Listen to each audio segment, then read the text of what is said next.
Hi, boys and girls. Welcome to Thursday and Social Studies. So, we're moving on with empires today. And today, you see in the picture that there is a map of the Silk Road. Really, it should be called the Silk Roads with an S on it because there are different branches to it and different ways they could go. And as time went on, it got more and more complex. You can imagine that they would want different roads for maybe different seasons of the year, if it's maybe too cold in one area, too icy, too wet, things of that nature. You can also probably start thinking that the Silk Road might have been a little bit dangerous, but I wonder why. So keep that in mind. Today we're trying to figure out the significance of geography and trade on empires. But we asked you a question today, so if we can just go back to the question, and we can notice the question has to do with trade. So how do archaeologists use trade to figure things out? Because remember, archaeologists are like detectives. No one that we know now was living then, and we're just getting to written language, so we're putting some things together, but we're finding it with artifacts and fossils and things of that nature and putting the pieces together to make a story. And so archaeologists use the information from trade to be able to do that as part of their pieces of the puzzle. So for example, if copper is found in a region where there is no copper naturally occurring, the archaeologist can assume that there's trade going on and that somehow the copper got there and it was a prized item to want to go ahead and exchange something else for that copper.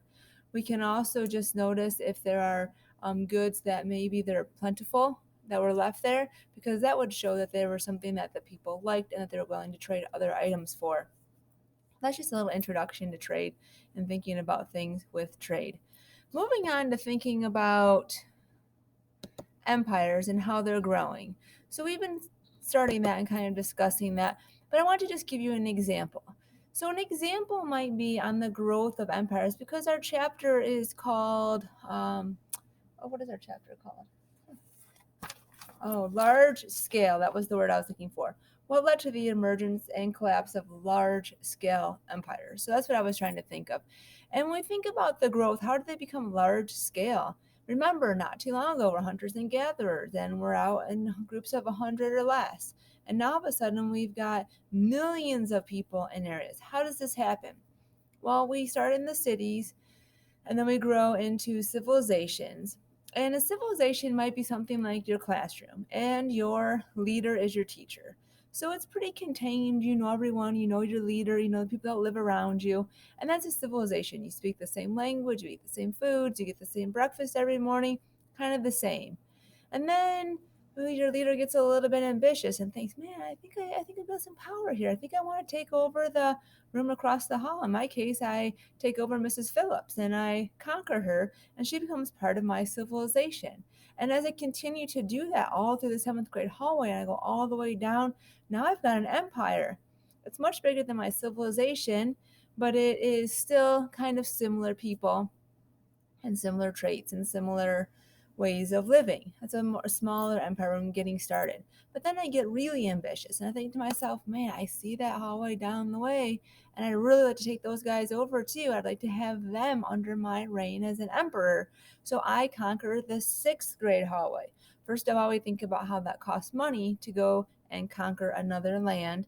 And now I have to realize that the sixth grade hallway is not like me. They speak sixth grade language, they eat sixth grade food, they have a sixth grade language and a sixth grade religion, I should say. And so they're different than us. But I have to, as the emperor, bring them under my reign. I have to make them either similar to what I already have or allow them to be the way they are, but somehow find a way to mix the two groups. And then I get really ambitious and I think, well, man, this sixth grade thing went pretty well. I want the eighth grade hallway too. And so I go off on a journey to try and conquer the eighth grade hallway. And hopefully it goes well and I conquer them. But now they have an eighth grade language, and eighth grade foods, and eighth grade religion. And so I have to learn how to bring these people together. And I don't have contact with sixth grade very much. There's a big space interrupting me. I don't have space. I don't have connections with the eighth grade. Not like I did when I was running my civilization. And I knew everyone in my classroom. I knew everyone in my small space. I don't know everyone in sixth grade. I don't know everyone in eighth grade. They don't know me. And I might have to send out some smaller leaders to help me out. I might have to send someone to the sixth grade. and I'm about to say, will you please help me run this and come back to me with information. Remember, we were in a time before there were phones, before there was even the Pony Express. We'll find out that Persia kind of started something like that. But communication was difficult, okay, to say the least. And these empires are getting huge, millions of miles big, large expanses. We can see it on the Jew histogram. When they get wider, they are expanding over large territories, many continents at some point, in many regions. And so now I'm not in connection with all my people. And that's kind of what taking over and becoming a large scale empire might look like, and how that might kind of develop. So a little connection there so you can see that and think about that. So when we go on today, I want you to be thinking about how empires are getting bigger, how they're having different cultures blending together, and how they're having different small scale leaders in different areas. They still have to report to one leader who controls everything, but how does that work with the other leaders in small places or in remote places? Some of you in your KWL indicated that you're interested in learning more about their foods and more about their cultures and more about how they traveled. So hopefully we'll get a little glimpse into some of those things as we continue on with learning about these prominent empires as we continue through the lesson. Today, I have some lessons for you on we talked about geography and trade. So to get more information about geography and trade, you guys are going to kind of teach each other today. So teachers, would you mind if you would please break the class into a groups of five, 5 groups in your classroom. I said that confusingly, but 5 groups, please. And then after you do that, push play again on the movie and the video here, and then I will go through each section and the directions for the kids. But they need to know their groups first, please. So if you can please break the kids into 5 groups, I would appreciate that. And then come back to the video.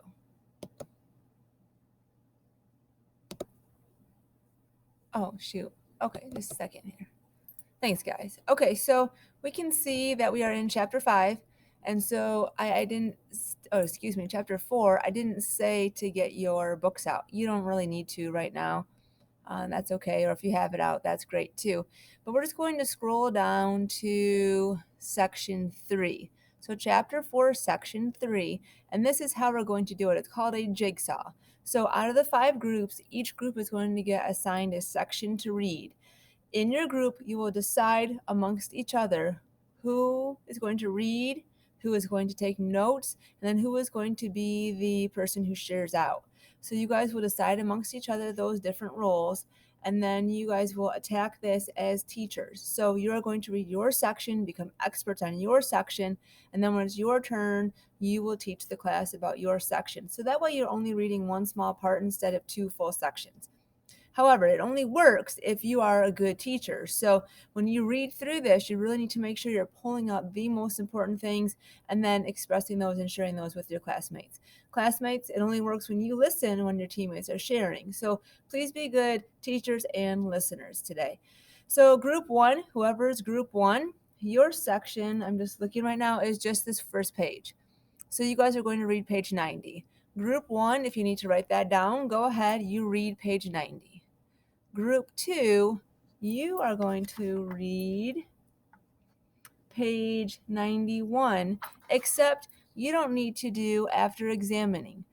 That section is not for you, so you're going to read by contrast down here, and then finishing with this paragraph right here. That's on page 91. Okay. Group 3, you are going to examine the maps. So you're going to go ahead, group 3, and start with after examining these maps, you can click on this. This becomes an interactive. You can look through this and you can see the different sections, the different dynasties, and you can interpret that. And then you're also going to read group 3, this part right here. Very small reading amount, but you have the details of this map and the details of this map to interpret for your classmates. So it's kind of a big responsibility, group 3. Group 4, you're down here. You guys are going to be reading this section. I think I stop it at, let's see. Yes, okay, so group 4, you're going to stop at it would. So you're just going to continue down right here and then read it would be impossible. That starts a new section. Group 5, you start It Would Be Impossible and finish right here in this area, page 94. So I'm going to go through that again because I'm sure it got a little confusing and you might want to write this down. Group 1, you are simply page 90. Group 2, you are going to do just this section right here on page 91 up into here. I should maybe get my little drawing pen out, right? Except I don't know. So this is where group 2 stops. Group 3, you have the responsibility of the maps, which is a little bit tricky, but I think you can handle it. I am looking forward to you handling it and sharing out with the class what you learned from the maps and this small reading section right here. That's you, group 3. Group 4, you guys are going to go ahead and read until right here. That's 4.